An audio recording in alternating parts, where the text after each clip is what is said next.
Well, I wasn't initially going to record this, but I'll show you what I found out.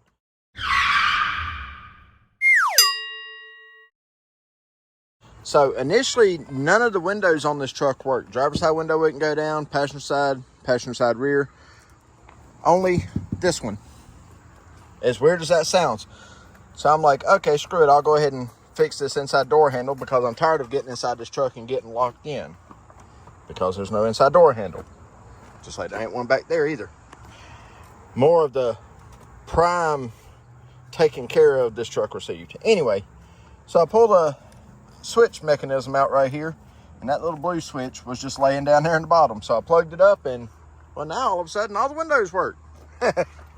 Pretty neat, huh? I'll show you. There's that one. Let's see the rear. That one, which already worked, and that one. So we at least have all our windows at the moment. Guys, there's no telling what all I'm going to find inside here. No telling.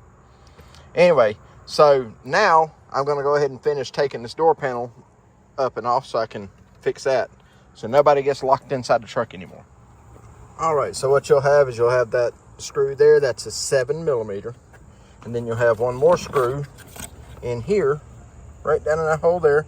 That's a 6mm. And then there's supposed to be 2 more screws on the bottom, okay? Now, once you get those out, it's real simple, all right?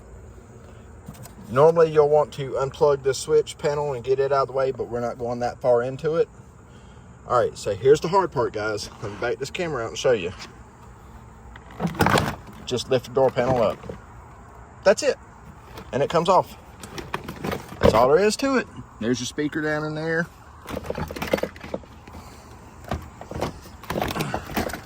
All right, I need my other hand. All right, yeah, I needed my other hand because the hook on the back was sticking to this stuff. All right, now, got a Phillips head on the back of here.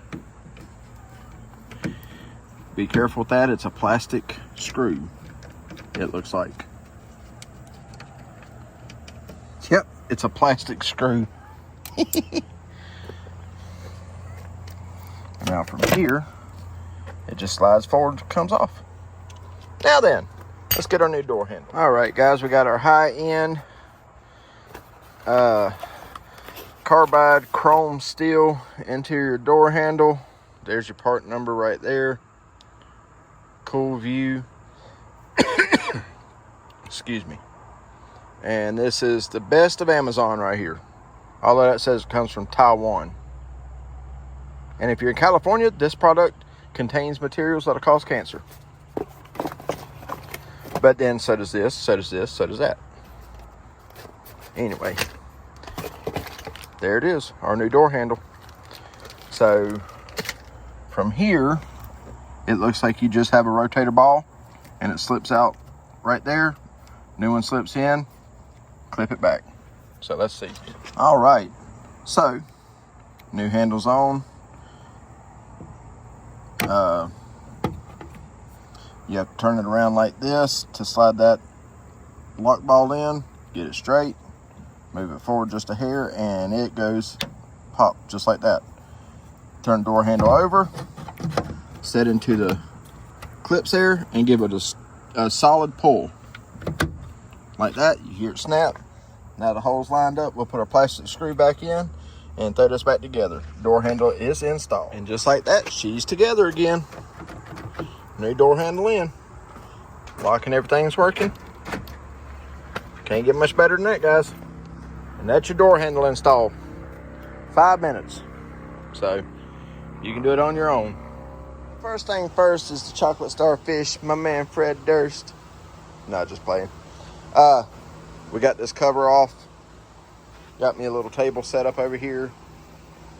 I built this little black thing here, wrapped it with vinyl and all for my wife to put on top of the stove and use as like a shelf in our house. And well, she didn't like it after all, so now it's a table out here for me.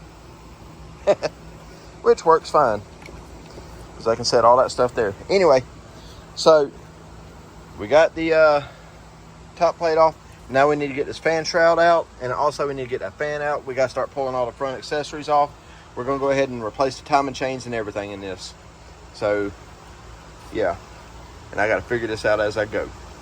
So let's do it. I wanted to show you guys something that I kind of made. I got the idea offline from another guy who was using the actual tool. But I don't have that kind of time or the money to spend on actual tools when it's something so simple you can make it.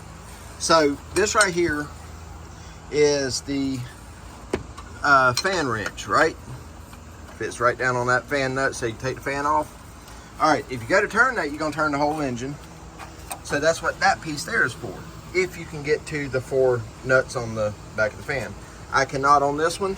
What I can do is get a pry bar in there and lock it up against the nut, okay? What that does, that allows you to use that for the pressure. Now when it comes around and spins, it's going to catch right here. It's going to go up against that housing. Not that that's a big deal, but then you end up having to use force or try and put a pry handle in that and it flops all over the place. Yeah, no. Walmart, you can get the chisels like this for the air hammer, and then you just take your little grinder and open it up to where it fits right on there like that. And all you do from there, get your pressure build up on there, and if I'm not mistaken, yeah, that just did it. That's it. And now your fan's loose. So that's all it was. Some may be harder than others, but as you see, that fits right in there like so. And your little air hammer, and takes all the hard grunting out of it. So there's your first tool and idea for today. I'll give you more as we go along. And just like that, fan shroud and fan are out of the way. And I guess the reason I should have mentioned that, you got 2 bolts holding these, the top of the fan shroud, and then it slips in down there. But I guess the reason I should have mentioned, the reason I didn't pull the fan out ahead of time is because you have to pull the fan and the fan shroud out on this particular setup, because that's got the long neck on it for the supercharger. But you have to pull it all out, pull the fan and the shroud out together. So keep that in mind. Now we're going to keep working our way back till we get all this off. So, yep. All right, so we got the supercharger crossbar off. That would be, you got 13 millimeter there, 13 millimeter there, 13 millimeter there. Then you have 10 millimeter that bolts down here. All right, that's your 4 bolts that holds the supercharger tensioner and all that on. So once that comes off, that slides right out of the way, and now you're down to all your accessories. Now we've got to get the supercharger pulley off and the crankshaft pulley off. We're going to have to take the power steering pump down here loose, and the AC compressor, I believe, has to come loose. So we're just going to keep stripping away. But before I go any further, actually, you know what? No, I'm going to keep going like I am. I was going to say I'm going to degrease this on the engine, but because all that's open, I don't really want to spray water in there. So we'll clean the timing cover and everything, and once we get to that point, guys, I will clean up in there as best I can with what I can reach it with. And maybe when we get the valve covers back on, which will go on before all the accessory drive, then we'll do it again with the super clean. So, and on this one, what we're going to use is the foaming hand spray. So anyway, moving right on along. Okay, guys, got to make this quick. My phone's about to die. Anyway, this is where we left off at. You can see I've got the puller on there now, and it is under pressure, extreme pressure. I cannot get that to break loose. I've already put heat and everything on it. So that being said, set overnight and see if it might try and pop loose tonight. I also sprayed it with PB Blaster and put some heat on it. So we'll see what happens. Otherwise, we'll bring this whole deal back in. All right, guys. So on this channel, you know, I'll admit when I'm stupid and when I trip over stuff. So today I come to admit to you, my fellow people, that I'm a dumbass.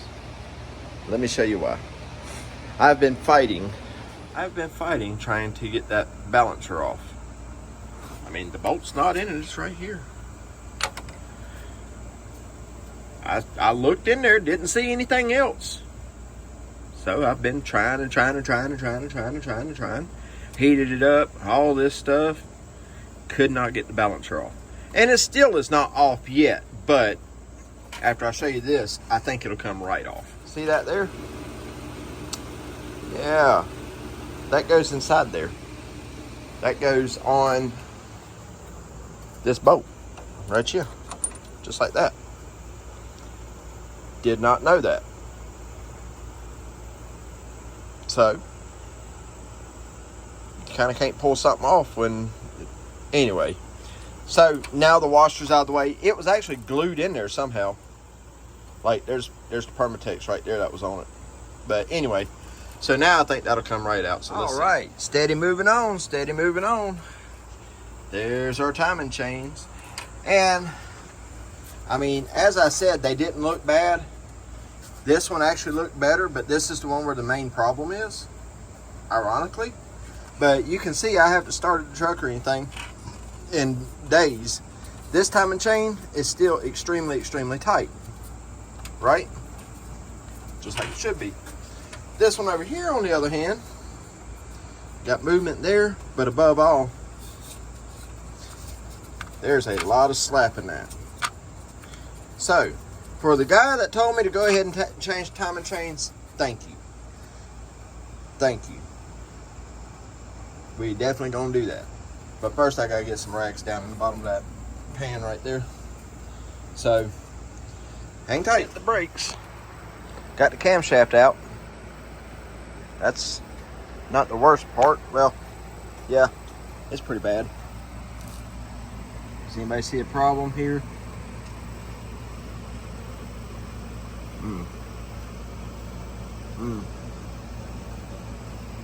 Now, that is not in it. That one is.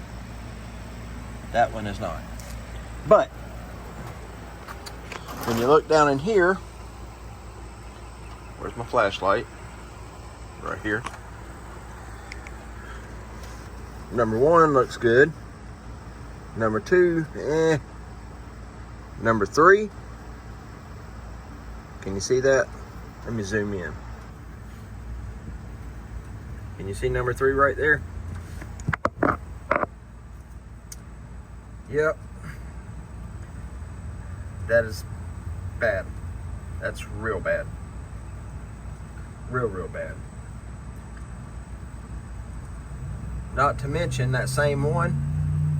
So, 1, 2, 3. Now, watch this. Now, I laid these exactly the way they came out, so I knew where they went. Here's 1. Here's 2. You see a problem with number 3? It is not supposed to be like that. So, now, I have to make a very difficult phone call. So, I think that might have just put the brakes on this.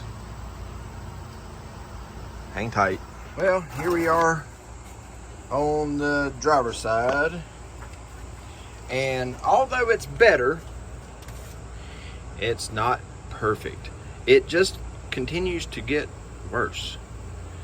So, I don't know how well you can see this on camera, but that one there actually looks really good. And then that one there, although it looks bad, can't catch a nail in it.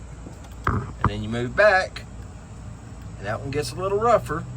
Then you move back, and then you see the ring on the back side of that one, and then the ring on the back side of that one.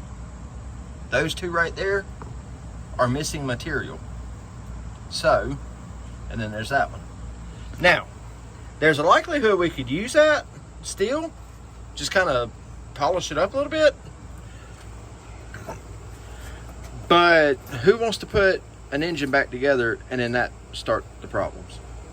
So, and of course, guys, you always want to make sure your main caps, the way you set them, you make sure you can put them back the exact same way.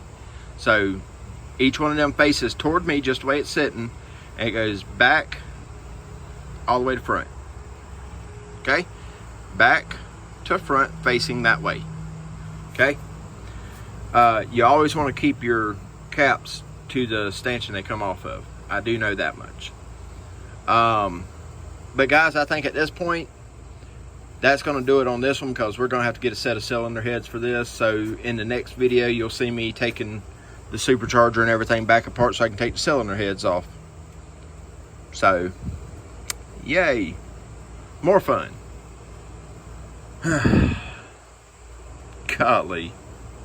Anyway, so if you want to see how we do that, make sure you comment, like, and subscribe. Okay. That way you can watch the degreasing process and all that. But we're gonna get right on this. I'm gonna go ahead and here, and we're gonna see about getting a set of stock. I don't know. Leave me a comment. Let me know. Should I do stock cylinder heads or upgraded? Is there that much of a price difference in them? I haven't really looked at them. I was looking at some Trick Flows earlier, and that was $1,150 for one head. No, we're not doing that. I can buy a whole upgraded engine for $3,400, so there's no sense in putting $2,200 in the heads. $2,300 into a set of heads. So anyway, guys, make sure you comment, like, and subscribe. And in the next video, hopefully we'll be putting this back together with new parts. Thanks, guys.